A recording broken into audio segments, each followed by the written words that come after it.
Okay, welcome to the Coach's Chronicle. I'm here today with Trevor Timbeck. Trevor, thanks for being with us. Let's jump right in. Okay. You often say you spent the first 40 years of your life earning a master's in righteousness and are now working on a master's in workability. Can you share with us what that shift has meant for you? How long do you have? That's a big one. For me, it's an ongoing exploration and journey of really moving from what I call like the emotioning of control and right, wrong, and good, bad, and um, all the things that roll up to righteousness for me, to this what I call the emotioning of love, right? Of letting things appear without our demands and expectations and prejudices, and not thinking I have access to the truth or I know what's right and what's wrong. And so for me, I frame it as workability, as more of steering towards, well, what's working versus what's right or what's good or what should we do. And after spending 40 years getting my master's in righteousness, I made a commitment to spending the next 40 years in this new exploration. So it's still early on, but it's having a tremendous impact on my life, in my marriage, with my clients. Yeah, it shows up everywhere. Yeah, fabulous. You have a background in IT, patents, and corporate leadership. How did those prepare or perhaps challenge you for the world of coaching and leadership transformation? So prepared and challenged, right? A lot of the previous roles, especially in the IT and technical side, really do come from there's a right answer, there's a best way to do it, there's you get paid. I got paid very well for having all of the answers Mm. and knowing everything. And part of the reason I actually went into coaching was when I was promoted to head of sales and was sweating through my suit every day because I didn't know how to do this job of selling. And hired my first coach. This is how I found coaching. I didn't know anything about coaching before that. And my first coach said to me one day, "Oh, I see what the problem is." And I was very happy to be like, "Well, what's the problem?" And he said, "You still think it's your job to have all the answers." And to me, that was like he said, "You still think you need to breathe." And I'm like, duh, obviously I need to have all the answers. And he said, "No, no, your job is to have the questions now." And just the amount of relief and like possibility that opened up. He said, like, you have a lot of questions in this role, don't you? And I was like, oh my God, I have so many questions. And so that got me fascinated of like, is there, not everybody agrees that the head of sales job is to have all the questions, but I thought, is there a job where that is your job to have? And I'm like, well, hold on, my coach, he's asking me all like coaching. And that's what got me down this path of like, hold on, what if I really went to another area where I wasn't doing what I thought I needed to do when I was getting my master's of righteousness, of like always having the answers. And that was kind of what got me started down this path. Mm, can relate to some of that for sure. What was the pivotal moment when you knew you could no longer lead from fear or control and had to instead lead with love? So the pivotal moment is sort of related to that story, right? Was the reason I wasn't asking the questions and trying to have all the answers and reading every sales management book was because I was coming from fear and I was using fear in the way of like demands and rewards and punishments and a lot of things that sometimes are very typical or seem typical in sales leadership. And it just wasn't working and I wasn't enjoying it. And that was when I first started to uncover like, hold on, maybe there's another way besides the what I call the command and control, which I don't actually think that's leadership, so I don't really call it leadership, but the command and control approach to the inspire and enroll, that was how I first started to phrase it. And now I would phrase it much more directly of like, oh, the coming from love, right? The emotion of love and possibility and all the things that open up with that versus, and to me, that's actual leadership versus command and control. A lot of the leaders I work with, I always tell them, or they're startup founders and entrepreneurs, that they learn really bad leadership lessons when you're the founder or you're the charge or you're a parent, right? Because people will listen and do things because there's fear that they'll lose their job, or you can always say, well, because I'm your boss or I'm your parent, and so you don't actually need to learn how to lead. And so to me, I just got really curious and so passionate about leadership because I had had my own share of bad leaders and saw the impact on my life and my life even outside of work, that I just got inspired to learn what I could and help where I could with making that transformation. So can you distinguish in between this inspire and enroll style of leadership and command and control?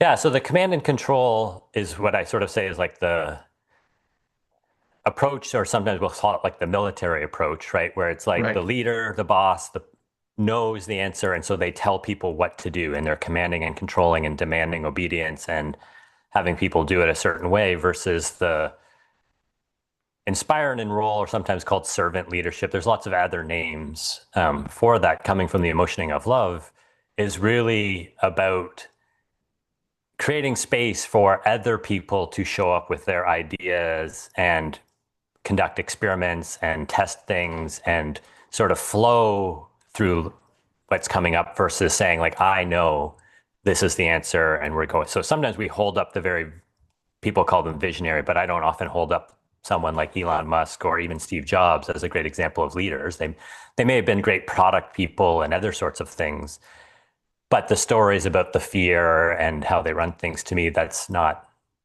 what I'm interested in from a leadership perspective. That's not what I would call the loving approach to leadership, the inspire and enroll approach. Great. Okay. So you say that you live and play at the intersection of love, language, and leadership. In that order, what does that look like in practice or daily life? So in practice, in daily life, for me, it's the how I start my day even, right? So on my calendar, it says radical act of loving, right? First thing in the morning. And that's with how I wake up and my meditation, reflection. That's my writing time. That's the time when I would use to write the books, my own breath work, all sorts of things. So it's like starting my day grounded in that. And then it's being aware of my own state of emotioning, right? And noticing when I'm in the emotioning of love or when I slip into the emotioning of control, whether it's with my wife and kids or my clients, when I'm wanting my client to evolve faster than they're, right, or I want it more than them, and slowing down and noticing it, how it shows up in my languaging, right? I can see it, hear it in my language. I can then hear it and see it in my client's language. And to me, then it shows up when I'm coming from love and I'm aware of that languaging. How it shows up in the leadership is it is then actual leadership, versus when I can get righteous or commanding with my wife in my marriage or with my clients or with my kids. And it really is this bit of it is this practice of awareness and reflection and noticing. It's a lot of it is very somatic, right? Of noticing, I can feel when I get tight and constricted and I'm going what I call below the line and into fear and scarcity and wanting to control the situation and often getting out into the future, Hmm. versus the emotioning of love is also known as presence, being in this moment, right? Not trying to control and dictate how things go. So to me, it shows up in every moment of my life because there's always an opportunity to notice and reflect when I'm coming from the emotioning of love, hearing it and how I'm using language. Am I using my language to demand obedience from people? Or am I talking about possibilities and inviting? And that shows up very much in the leadership. Hmm.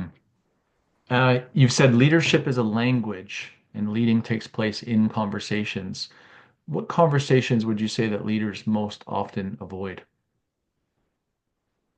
Ah, I would say the conversations that leaders most often avoid are the ones they're afraid of, which is a broad category, right? But to me, that's what I see. It's like when there's a conversation that they're worried about how the other person's going to handle it. So a lot of times this comes up with performance and feedback, and even sometimes giving praise, they'll hold back or not give that one because they're a little worried how the person will receive it. And so I often talk about conversations as the lifeblood of an organization, right? When the blood's not flowing, just like in the body, if you get a heart attack, like the blood stops flowing, something bad happens.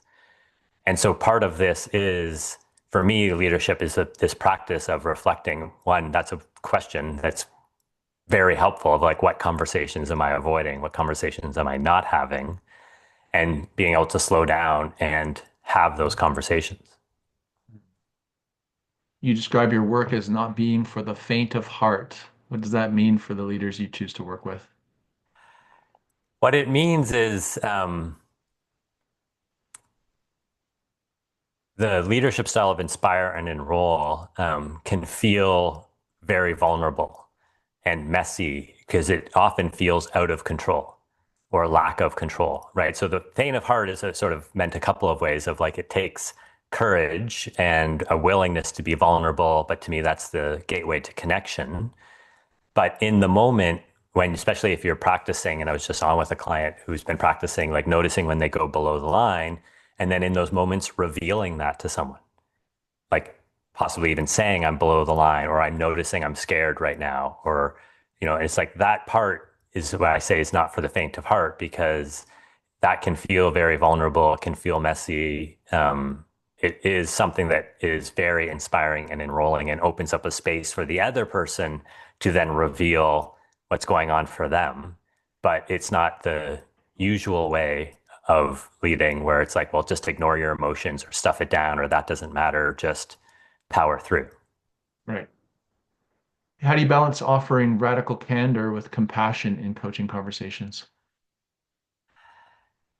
Yeah, part of how I balance, and that shifted over time of what I really mean by radical candor. I used to think I was offering the truth to people and being courageous to tell the truth, even if, and now how it lands and how I offer it is I don't have access to the truth.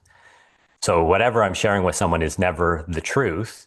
It's something I'm seeing, and I'll be candid with it in how I share it of, and often say, well, this isn't the truth. Here's a story. Here's a possibility I'm seeing. And I like to practice sharing things in an unarguable way. And so that's where then I might say, like, well, what I'm noticing is I have this swirling in my stomach and it feels like fear. And I've noticed I've gone below the line and I have a story that this might be happening or something's going on for you. Right.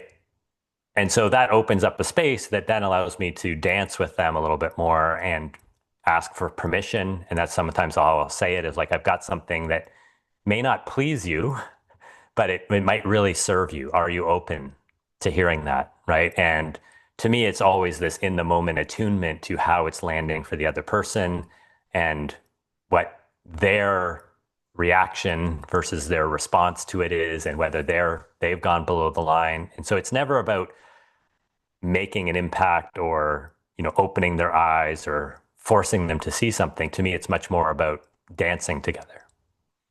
All right, I'm going to ask you to dish us a different version of truth then. From your experience, what's the single biggest leadership blind spot most executives don't realize they have?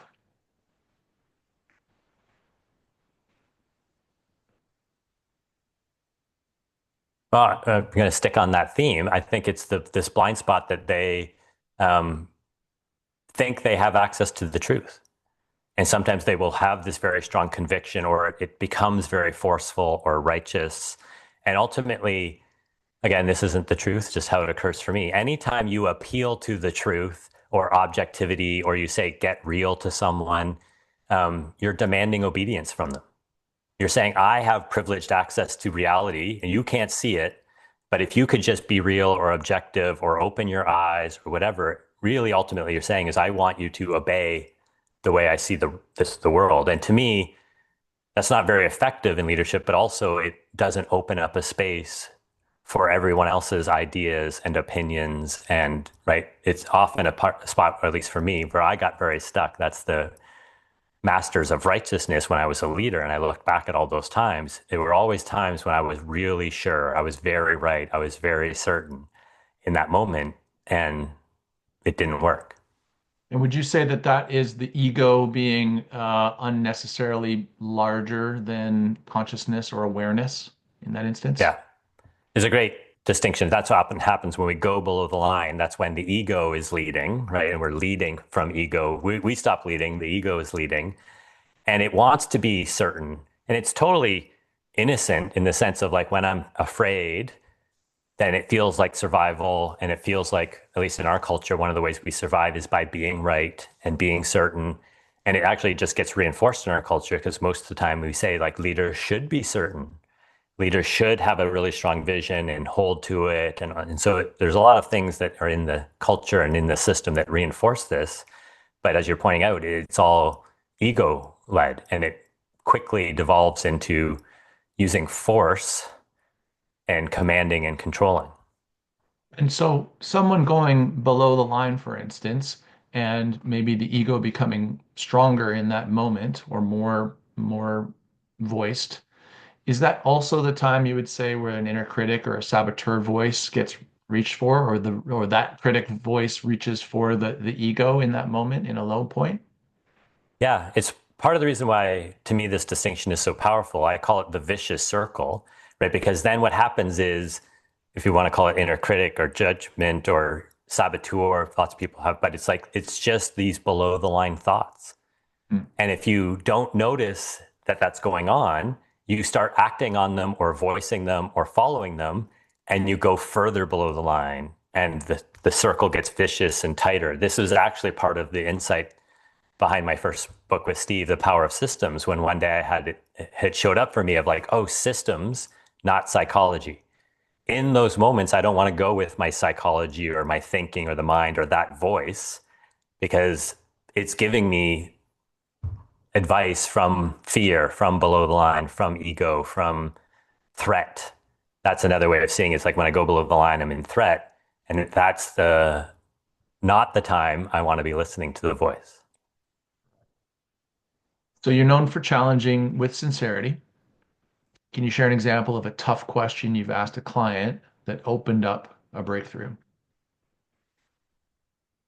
So an example just from some coaching this week, and it showed up on a conversation today, was I offered this question, and the question was, what do you think would happen if you completely trusted yourself?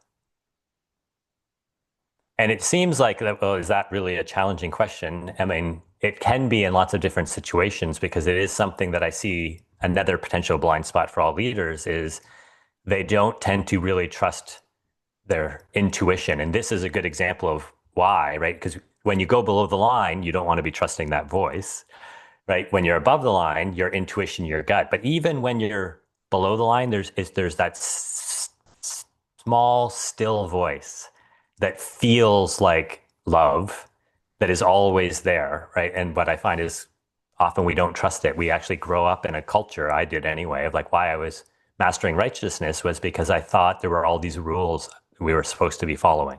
And there's a way that you should be doing it and everything else. And what I learned from all of that is what I learned to do was to negate my own wisdom and inner knowing and guidance, right? So that question to me can be very challenging for people because it opens up a lot of things and from childhood and other sorts of things where they learned to stop trusting themselves.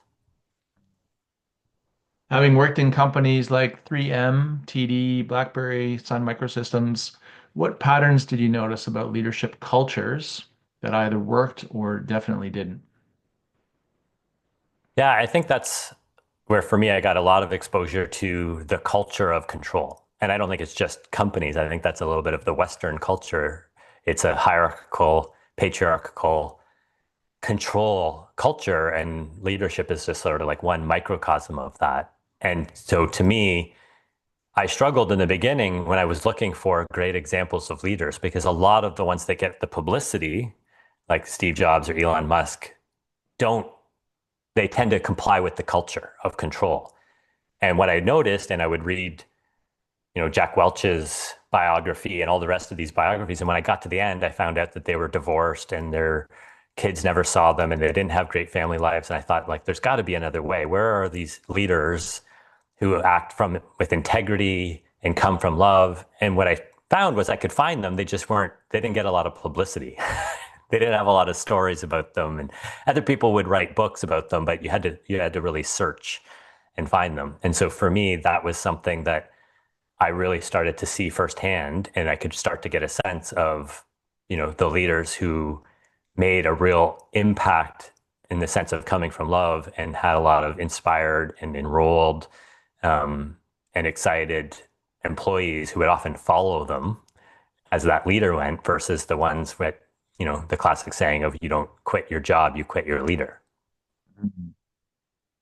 You have an interesting trajectory here in your professional career. So, when you moved from senior VP of sales to chief talent officer, what would you say shifted in how you define success for yourself and your team after that shift? Yeah, I love that question. Often when I share that career trajectory with people, they say, were you forced to go into HR? And no, to me, it was the evolution of my path and really starting to see that there was another way. And to me, but the big shift to your question was the shift from what I would call exogenous definitions of success, of like external, to endogenous or within internal definitions of success. And to me, seeing that integrity and other areas became much more important and were much more fulfilling. And what I would say it of like the difference from outsourcing my fulfillment and approval and security and control to insourcing all of those things, seeing that like, and why to me, when I said like the now moment or present, whenever I get still and am present in this now moment, I know and notice and experience it. It's not just a theory that I'm not lacking anything. I'm never in this now moment lacking control or approval or security or fulfillment.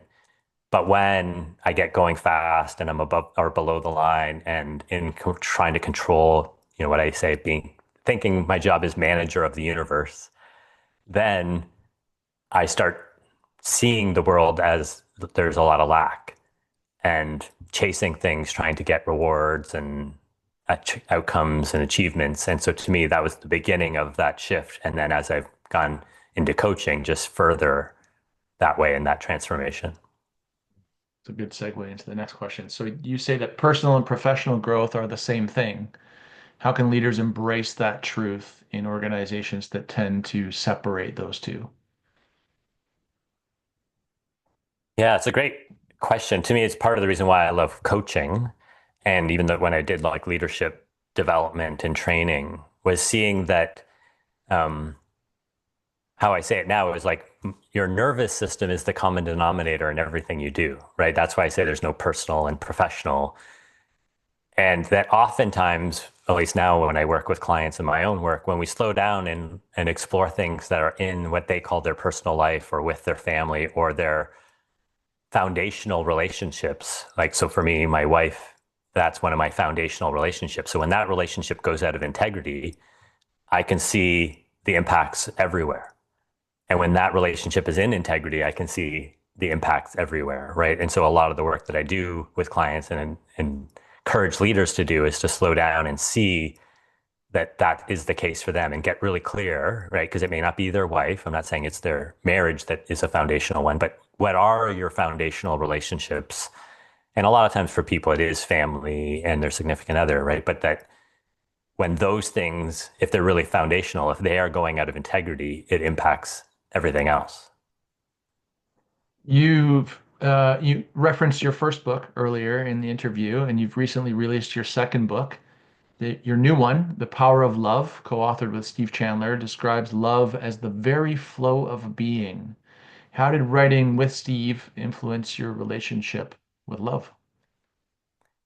So the writing with Steve really influenced it, but all of Steve's work has influenced it. So the book really came from me having read all of Steve's work, listened to all of his audios, been in his orbit, and then the last few years working directly with him, and noticing that in all of his books, in all of his writing, all of his distinctions are really at this distinction or this shift movement from fear to love. And so to me, the book was him and I exploring it even further, but coming from just like to me, Power of Systems was based on all of his work of noticing systems and that impact. To me, underneath all of that was this transition to love that Steve is just an amazing example of. And it was such a fun opportunity for him and I to inquire into it even more, right? We both agreed, and this was easy for me to agree because I didn't think I had any expertise in love, but both agreed that we wouldn't be coming from our expertise or our knowing. We would make it an inquiry, and what we both said was we would go off the rails, which we said at the beginning. We won't write the book for anyone specifically, and we'll be fine if no one reads it or if people read it and they hate it.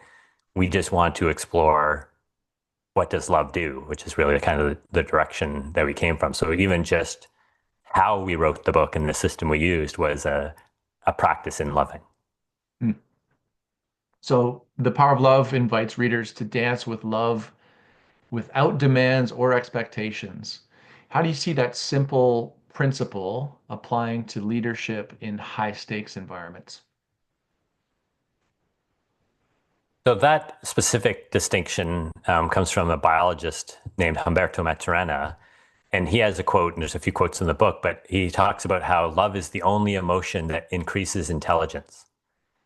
Because it's only when we let things appear without our demands and expectations and prejudice that we can actually see them and we can actually be with all of that, right? So to me, it's almost even more important in a critical or a high stakes situation where I would think the highest demand on intelligence is there, that love, and I don't mean love like the moral or sentimental or um, romantic kind, right? You can see love in different forms. It's really this fundamental level of love of letting the other person appear as legitimate in relationship and letting yourself appear as legitimate, not saying that's wrong or you shouldn't have said that or you shouldn't have that idea. And to me, that creates the space, especially in the listening of the leader, but in everybody else, that allows new ideas, best ideas, generative ideas, collaboration, cooperation. And that's the thing of like when we're in control, we're in competition, right? But when we're in the emotioning of love, it invites consensuality and collaboration and cooperation and an ability for new possibilities to be explored. And so to me, I think it's useful at all times, but even more so in those high stakes conversations. If love is at the center of your leadership model, what misconceptions about love in business do you most want to shatter? So I love that question. I think it's sort of related to what I was saying there of love isn't something, I mean, you can also see it this way, but to me, it's fundamentally, it's not a moral or sentimental or romantic thing. It's also not a scarce thing. Sometimes people think, well, I can't, I save love for my family or these people because it's scarce. It really is what Humberto opened my eyes up. It is actually the fundament biologically of what makes us human. It's how we developed language. It's what we get. It heals us when we fall out of love. We get sick. When we return to love, we get well and healthy again. And so for me, I often will say that with business people and clients, right? So that they understand that I'm not saying like, hey, this is morally or ethically or just feels good to do love. It's like, no, this is very pragmatic, right? It's the only emotion that increases intelligence. It's the only one that allows you to have possibilities come forward and create inspiration and enrollment and to have people really feel like they can be seen and heard and open up. It doesn't mean you have to like everything. It doesn't mean you have to agree with everything, right? But what happens then is it also creates the field for responsibility. To me, if I'm allowing everything to appear without my demands or expectations, if I'm not going to go with something or I don't like something, I'm very clear that I am responsible for that. If I haven't let it appear, I won't have responsibility. I'll say, well, that's just a dumb idea.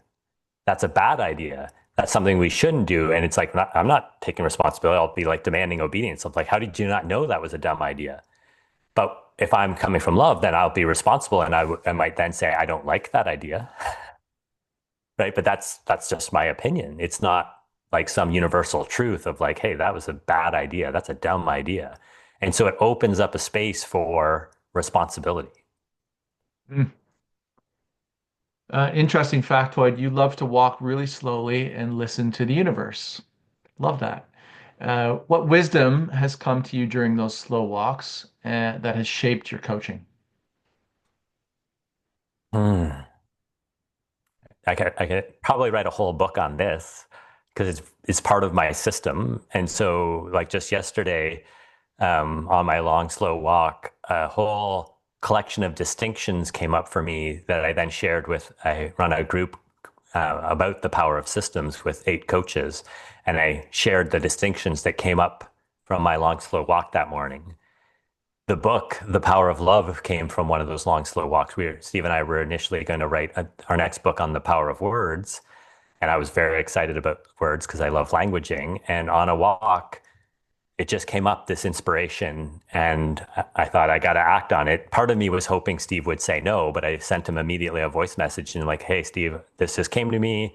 I kind of feel like this might be the next book. And he replied very quickly, yes, that's the book. And I scared myself at first, like, oh, I don't know anything about love. How are we going to write a book? But it came from one of those long, slow walks listening to the universe. Hmm. How do you define mastery today after walking both the path of intellect and the path of the heart? So I love that question because I do think my distinction for mastery has probably shifted. Um, and I may not always even use the word mastery as much anymore because it tends to get heard in people's listening like control and expertise, right? So one of my favorite distinctions, and I'm forgetting now where this came from, it might come from the way of mastery.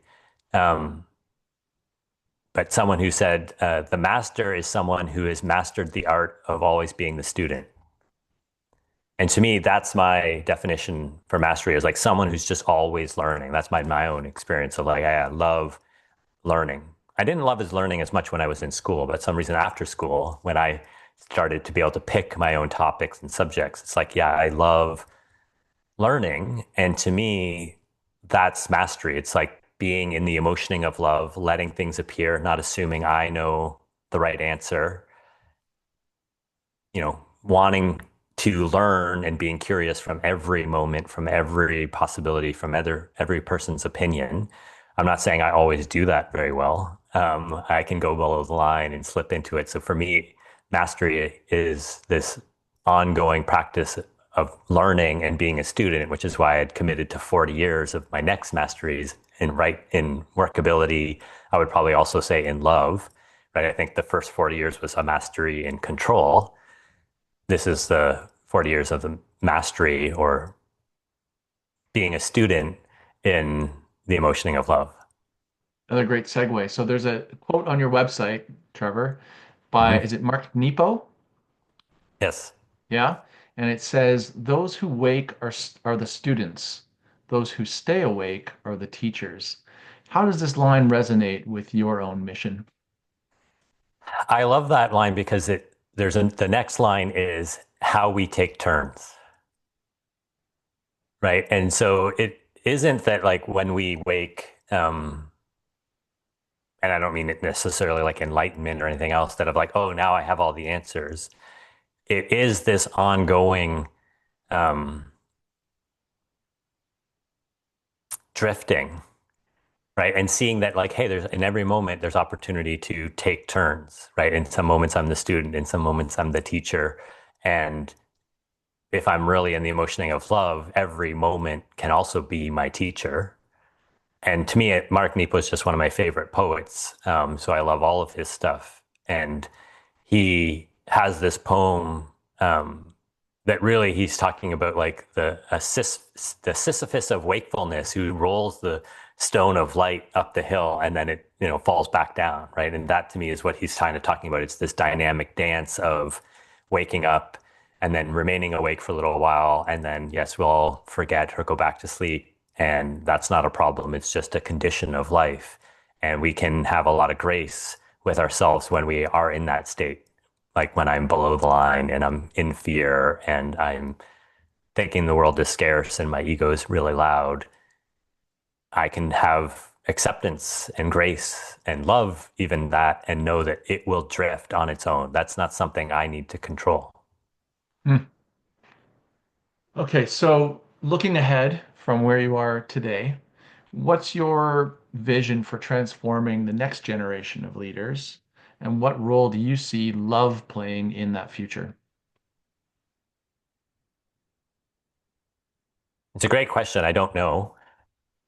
Great. I have a lot less concern for knowing what the transformation will be, because I have a lot more love for drift and that things will drift and that we will take turns and that I can play my part by coaching leaders who will go out into the world and writing books. I have a list. I think the list is up to 56 books now in the Power of series.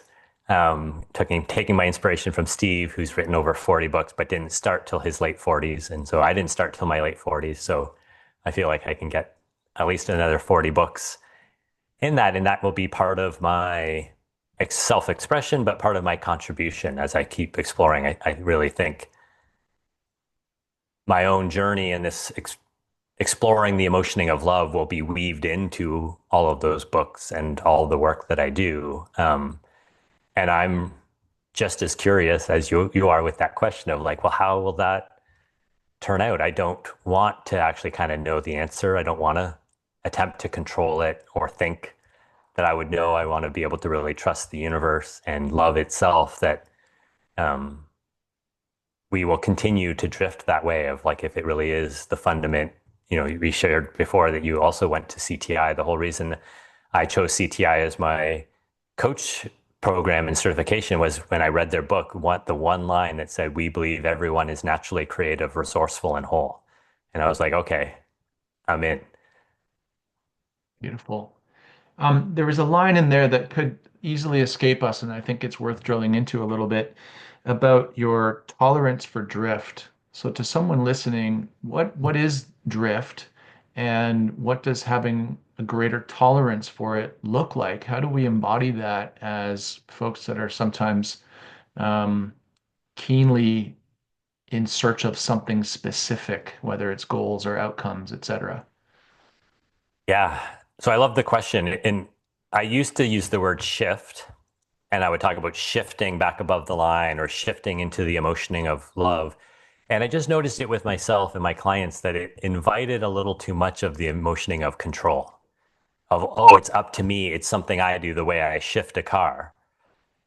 And what I started to notice was actually this whole universe takes care of it, does the work. We can drift.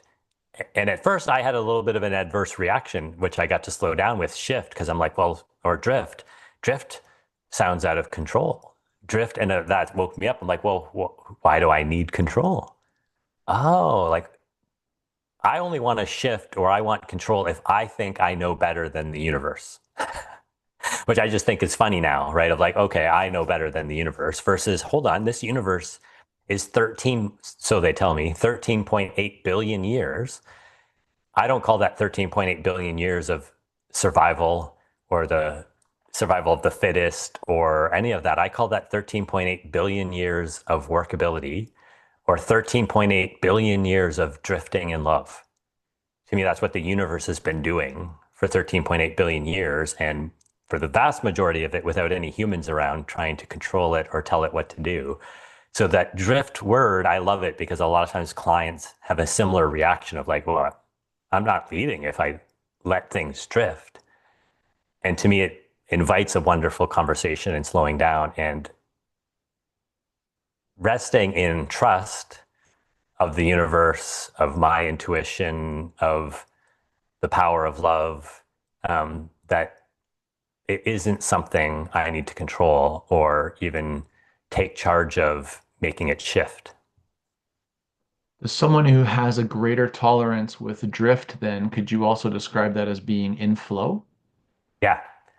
So the I got excited when you said it, right? Like it really is flow.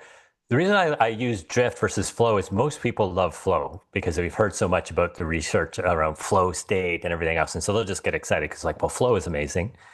It is. And drift is sort of how you get into flow, Mm. right? You can't force yourself into flow, right? Flow sort of happens by accident. Or I love in Zen, they often have a saying of like, enlightenment is an accident. And then the student said, well, then why do we meditate? And the Zen master said, because it makes you more accident prone. Hmm. And so to me, flow is an accident, right? But drift and drifting makes you more accident prone, and you're very likely to drift into the flow state. But even there, I don't want people to feel like, okay, so I'm going to control getting into the flow state, right? It's like, okay, so drift enables flow, and it really is this ultimate trust that even when I'm not in the flow state or the peak state, I'm always flowing with life if I choose to relax into it and not fight it or try to swim upstream or paddle harder. It really is this um, opportunity to see that there is what Maturana called the cosmic love relation, right? Of how all of this world works in harmony and is in coherence and is all drifting. And the only reason I sometimes prefer the drift a little bit more than the flow is sometimes people think the flow is flowing towards something specific or an outcome, or it can bring in some of those other concepts. But absolutely, I love the point you So, brought up of like the tie-in. and in your description of that, I'm also hearing the importance of non-attachment, Yeah. remaining not attached to outcomes or specific end goals. There's really this openness to whatever unfolds is happening for me, so to speak. It's all of that. And it's, non-attachment. Sometimes people use the word surrender. So the reason I use the word drift is most people now have heard of non-attachment and surrender and all these other words, and they know they're good words and they should want to do it and they go along with it. But when I say drift, they have a little reaction, right? And so it's like, oh, let's slow down on that because I had that same reaction. I noticed Maturana uses the word a lot, and I wasn't wanting to use it. I wanted to keep saying shift. And when I got to slow down on my own reflection, I was like, oh, how come I really experienced it? It was very visceral of like, well, it feels like I didn't even want to admit it to myself, but it's like, it feels like it's out of control. Mm. And I'm also hearing here there's this sense of like um, one definition of shift is the conscious shift as you described, like feeling like I'm in control. But what's also happening here, and maybe why you're open to the word drift, is that there's a passive shift that is allowing myself to move into a place of openness around what's unfolding. That's a different kind of shift than let me take the wheel. Right. Yeah. There's a great distinction. And so absolutely, when you're drifting, things are shifting. Right? You said Yes, passively versus actively. right. And this is just my own preference. Again, there's no truth, and I'm not saying it's right, and people should use the drift. I use it because I had such a reaction to it. And as I've been sharing it, like it is here, it opens up this beautiful conversation Right. that when I used shift or surrender or non attachment didn't seem to open up. And then there's this potentially this distinction between the active shift being this ego control, right? And then this passive shift being, so I'm going to try and manage the thing outside of me versus the non-attachment and the acceptance piece being, let me manage myself around the circumstance. Yeah. And even there, I might invite to slow down and maybe not use the word manage myself. Right. So even there, we can hear it in the language. So often we want to use the word manage.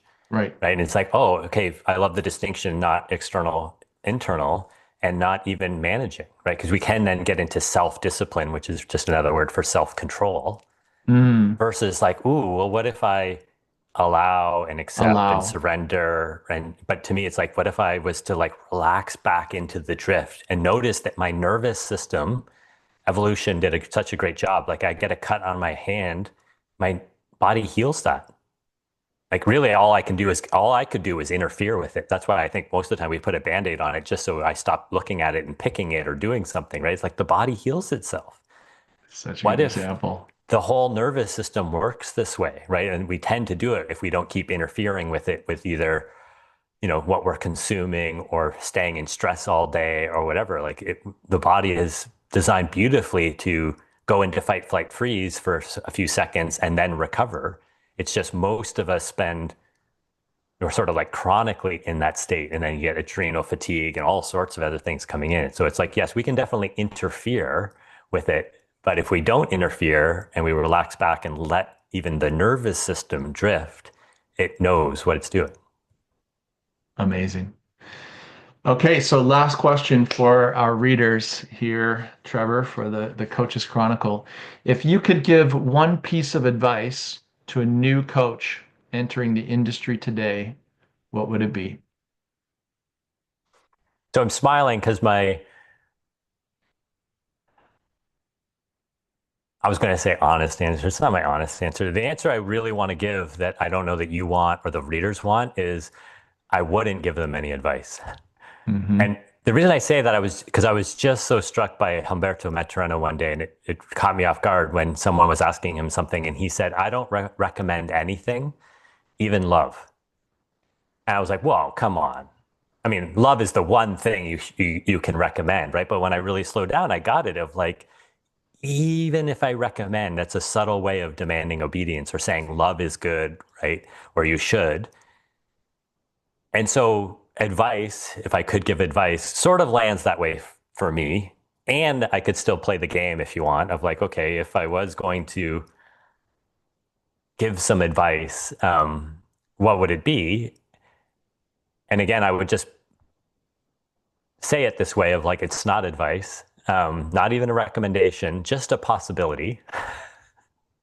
And the possibility is to um, really slow down and learn to trust yourself.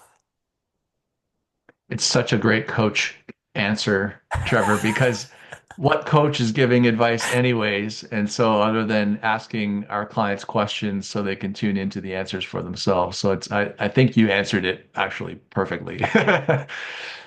It's amazing. That's all our questions. I want to thank you so much. I want to thank you for the books that you've contributed to the world and for all the people that get to enjoy the different thought leadership that you have and the work you've done with Steve Chandler. And thanks for so much for your answers and being with us today. I'm so grateful you invited me. Thank you. All right.